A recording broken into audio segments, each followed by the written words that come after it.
નમસ્કાર ગુજરાત આજના મુખ્ય સમાચારો ઉપર નજર કરીએ એ પહેલા ચેનલ ઉપર નવા છો તો ચેનલને સબસ્ક્રાઇબ કરી દેજો। નમસ્કાર ગુજરાત અત્યારના તાજા અને નવા હવામાન સમાચાર વિશે વાત કરીએ તો અંબાલાલ પટેલની મોટી આગાહી સામે આવી છે। અંબાલાલ પટેલના જણાવ્યા અનુસાર ગુજરાતમાં હજુ પણ 3 નવેમ્બર સુધી કમોસમી વરસાદની શક્યતા છે। મધ્ય ગુજરાત, ઉત્તર ગુજરાત, દક્ષિણ સૌરાષ્ટ્ર અને દક્ષિણ ગુજરાતના ભાગોમાં વરસાદ પડશે। અંબાલાલ પટેલે પોતાની આગાહીમાં જણાવ્યું છે કે 7 નવેમ્બરથી રાજ્યમાં ઠંડા પવનો ફૂંકાવાની શરૂઆત થશે। ધીમે ધીમે ઠંડી વધશે। 18 નવેમ્બરથી બંગાળની ખાડીમાં ચક્રવાતની શક્યતાના કારણે નવેમ્બરના અંતમાં હવામાનમાં પલટો આવે તેવી શક્યતા છે।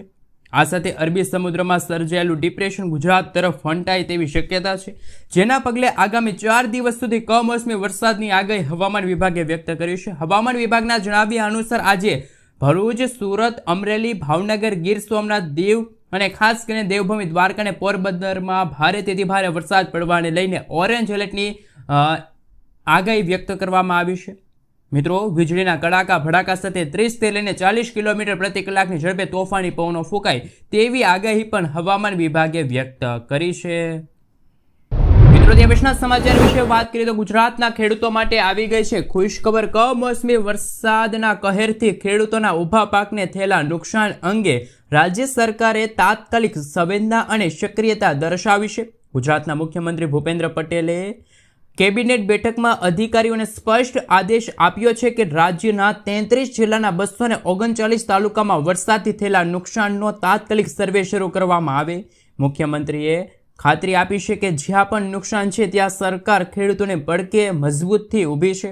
ખેડૂતોને થયેલા નુકસાનનો સર્વે પૂર્ણ થયા બાદ રાજ્ય સરકાર દ્વારા ટૂંક સમયમાં જ યોગ્ય નિર્ણય લઈને રાહત પેકેજ જાહેર કરવામાં આવશે તેમ ગુજરાતના મુખ્યમંત્રી ભૂપેન્દ્ર પટેલે ખાતરી આપતા જણાવ્યું છે। આ સર્વેથી ખેડૂતોને થયેલા નુકસાનનો સાચો અંદાજ મળી જશે અને તે આધારે સરકાર દ્વારા વળતર ચૂકવવાની પ્રક્રિયા ઝડપી બની જશે। સાથે સાથે મિત્રો, ખેડૂતો તબાહ ગુજરાતમાં 10 લાખ હેક્ટરમાં પાક નુકસાન થયું છે। 20 દાયકામાં ક્યારેય પણ ન બન્યું હોય તેવા દ્રશ્યો અત્યારે ગુજરાતમાં સામે આવ્યા। ગુજરાતમાં કમોસમી વરસાદ માવઠાથી ખેડૂતોને મોટું નુકસાન થયું છે। ગુજરાતમાં પ્રાથમિક અંદાજ મુજબ સમગ્ર ગુજરાતમાં 10 લાખથી પણ વધુ હેક્ટર ખેતીની જમીનમાં ઊભો પાક ધોવાયો છે। સૌરાષ્ટ્રમાં મગફળી, કપાસ, રોકડિયા પાકને ભારે ફટકો પડ્યો છે। સરકાર પાક નુકસાનીનો 7 દિવસમાં સર્વે કરવા અને તે આધારે ખેડૂતોને રાહત સહાય ચૂકવવા માટે આદેશ આપ્યો છે। મિત્રો, ત્યાર સમાચાર વિશે વાત કરીએ તો શું ખરેખર ગુજરાતમાં ખેડૂતોનું દેવું માફ થશે? રાજ્ય સરકાર હવે શાહીના નાટકો બંધ કરીને ખેડૂતોની પાક ધિરાણ લોન ખેડૂતોના દેવા માફ કરે તેવી રજૂઆત ગુજરાત પ્રદેશ કિસાન કોંગ્રેસના ચેરમેન પાલભાઈ આંબલિયાએ ગુજરાતના મુખ્યમંત્રી ભૂપેન્દ્ર પટેલને ખાસ પત્ર લખીને જાહેરાત કરી છે।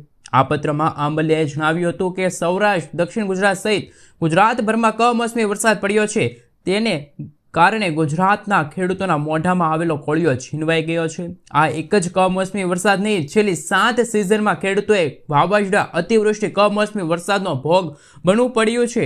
એમાંય છેલ્લા 2 વર્ષમાં એટલે કે ગયું વર્ષ 2024-25માં અને ચાલુ વર્ષ 2025-26માં ખેડૂતોની કમર તૂટી ગઈ છે।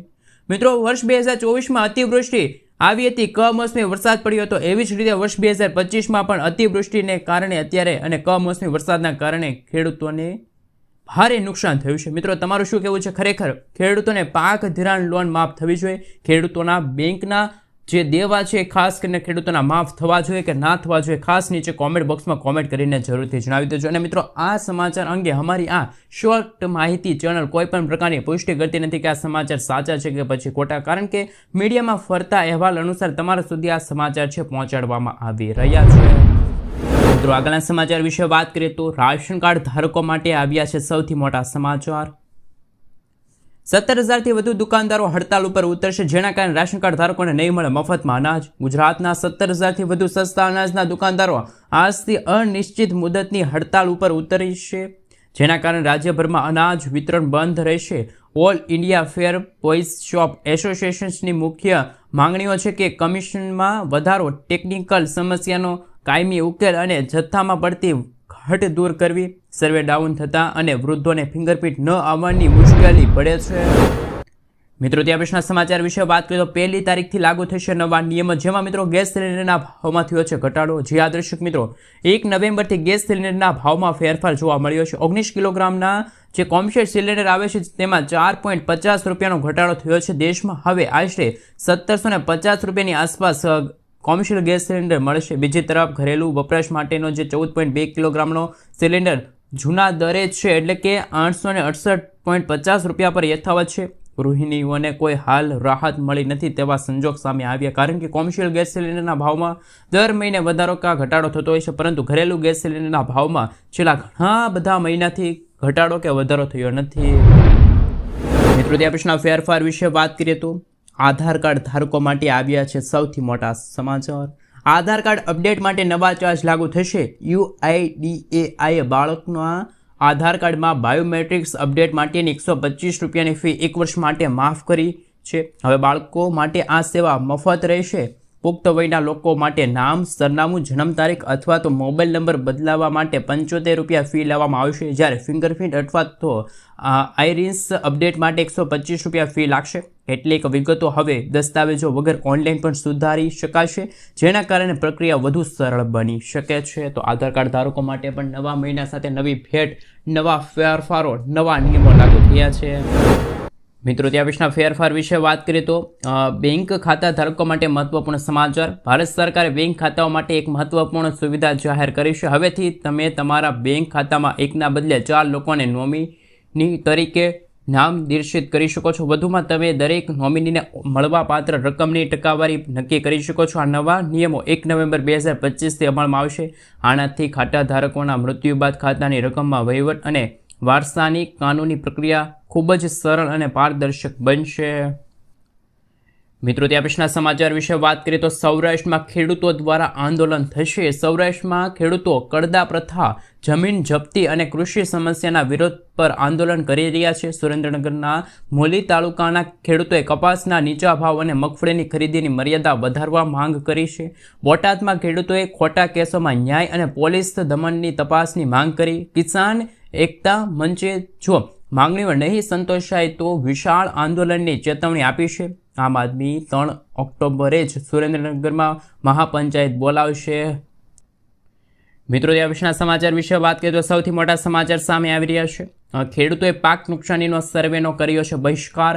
ગીર સોમનાથ જિલ્લાના ઉના તાલુકામાં ખાસ મિત્રો ગામના જે ખેડૂતો છે ગ્રામ પંચાયત ખાતે એકઠા થઈને પાક નુકસાની સર્વેનો બહિષ્કાર કર્યો. તેમને ખેતીવાડી અધિકારને આવેદનપત્ર આપ્યું. છેલ્લા 4 દિવસમાં માવઠાથી ઊભા પાક નષ્ટ ગયા છે. મગફળી ધોવાઈ ગઈ છે. સરકારે 1 નવેમ્બરથી ટેકાના ભાવે મગફળી કરવાની જાહેરાત કરી હતી, પરંતુ વરસાદના કારણે કોળિયો છે છીનવાઈ ગયો છે અને હવે 1 નવેમ્બરથી જે મગફળીની ખરીદી શરૂ થવાની હતી એ પણ સ્થગિત કરી દેવામાં આવી છે.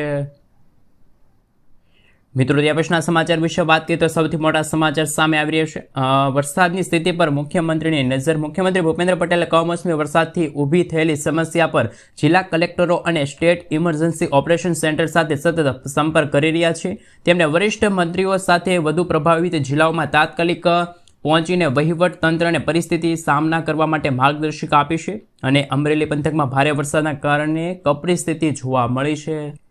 મિત્રો ત્યાં પછીના સમાચાર વિશે વાત કરીએ તો સૌથી મોટા સમાચાર આવી રહ્યા છે સામે. મિત્રો આપ સૌને જણાવી દઈએ તો કે સરકારની ખેડૂતો માટે માર્ગદર્શિકા. હવામાન વિભાગે મિત્રો ભારેથી અતિભારે વરસાદની આગાહી વ્યક્ત કરી છે. ખેતી નિયામક કચેરીએ ખેડૂતોને પાક સુરક્ષા માટે અનુરોધ કર્યો છે. કાપણી કરેલ પાકને સલામત સ્થળે ખસેડવા માટે અને ઢાંકી દેવા અને ઢગલાની આસપાસ માટેના પાળા બનાવવા અને જંતુનાશક ખાતરનો ઉપયોગ ટાળવો અને બિયારણ ખાતર સુરક્ષિત રાખવા અને એપીએમસીમાં અનાજ ઢાંકી રાખવા અને વેચાણ ટાળવાની સલાહ આપી છે. વધુ માહિતી માટે જે મિત્રો ટોલ ફ્રી નંબર આપ્યો છે તમે નોંધી શકો છો. મિત્રો ત્યાં પછીના સમાચાર વિશે વાત કરીએ તો સૌથી મોટા સમાચાર સામે આવી રહ્યા છે. ભારે વરસાદથી શાકભાજીની આવક ઘટી તો ભાવમાં થયો છે વધારો. ગુજરાતમાં પડેલા કમોસમી વરસાદના કારણે મુખ્ય એપીએમસી માર્કેટિંગ યાર્ડમાં શાકભાજીની આવકમાં 60% જેટલો ઘટાડો નોંધાણો છે. ટમેટા, કોથમરી, મરચાં, કોબી સહિતના પાકોને ખેતરમાં જ ભારે નુકસાન થતાં બજારમાં તેમની સીધી અસર દેખાણી છે. આવક ઓછી હોવાથી હજુ પણ મિત્રો આગામી દિવસોમાં શાકભાજીના ભાવમાં વધારો થશે. મિત્રો ત્યાં પછીના સમાચાર વિશે વાત કરીએ તો સૌથી મોટા સમાચાર સામે આવી રહ્યા છે. મિત્રો આપ સૌને જણાવી દઈએ તો કે હાલ ગુજરાતમાં ખેડૂતો એક પછી એક સંકટનો સામનો કરી રહ્યા છે. સૌરાષ્ટ્ર સહિત રાજ્યના વિવિધ સ્થળોમાં કમોસમી વરસાદના કારણે મગફળી, શેરડી, સોયાબીન આ સાથે બાગાયતી પાકને લગભગ 10 લાખ હેક્ટર જમીનના પાકને નુકસાન થયું છે, જેના કારણે ખેડૂતોની આર્થિક સ્થિતિ બેહાલ બની છે. અને આ કુદરતી આફત વચ્ચે રાજ્ય સરકાર દ્વારા 1 નવેમ્બરથી ટેકાના ભાવે મગફળીની ખરીદી કરવાની જાહેરાત કરી હતી. છેલ્લા કેટલાક તબક્કામાં હાલ પૂરતી આ ખરીદી મોકૂફ રાખવામાં આવી છે. સરકાર આ વલણને કારણે ખેડૂતોને મુશ્કેલી અને ચિંતામાં મોટો વધારો થયો છે. પરિણામે ખેડૂતો હાલમાં ટેકાના ભાવ, જેમાં આશરે 300 થી લઈને 400 રૂપિયા ઓછા ભાવે છે, પોતાની ઝણસી વેચવા માટે મજબૂર બન્યા છે. મિત્રો, ત્યાં પછીના સમાચાર વિશે વાત કરીએ તો આ યોજનામાં મળશે 18,000 રૂપિયાની સહાય. ખેડૂતોને પાક ઉત્પાદન વધારવા અને વિવિધ ઓજારો સાથે સાધનોની ખરીદી માટે, જેથી સમય અને શક્તિની બચત થશે. આ સાથે આધુનિક ખેત ઓજારોનું મૂલ્યાંકન હોય. ઉપરાંત આ કિંમતી સાધનોની ખરીદી પર ગવર્મેન્ટ ઓફ ગુજરાત દ્વારા સબસિડી આપવામાં આવે છે. ખેડૂતોને ઇલેક્ટ્રિક મોટર ઓપરેટ કરવા માટે, ચાફ કટર અને એન્જિન વધારવા માટે ચાફ કટરની ખરીદી માટે સબસિડી આપવામાં આવશે. ખેડૂતોને ચાફ કટરની સાધનની ખરીદી માટે સબસિડી મળશે. કેવી રીતે અરજી કરી શકો છો, કયા કયા ડોક્યુમેન્ટ જોઈશે, તેમની માહિતી જાણીશું. તો ગુજરાત રાજ્યની અંદર આ સબસિડી યોજના શરૂ છે. મિત્રો, આ સબસિડી યોજના હેઠળ લાભ લેવા માટે, જેમાં જુદી જુદી સ્કીમોનો લાભ આપવામાં આવે છે. ગુજરાતમાં સામાન્ય જ્ઞાતિના ખેડૂતો, અનામત જ્ઞાતિના ખેડૂતો, મહિલા, નાના શ્રીમંત ખેડૂતો છે, મોટા ખેડૂતો માટે આ સહાય છે એ ઉપલબ્ધ કરવામાં આવી છે.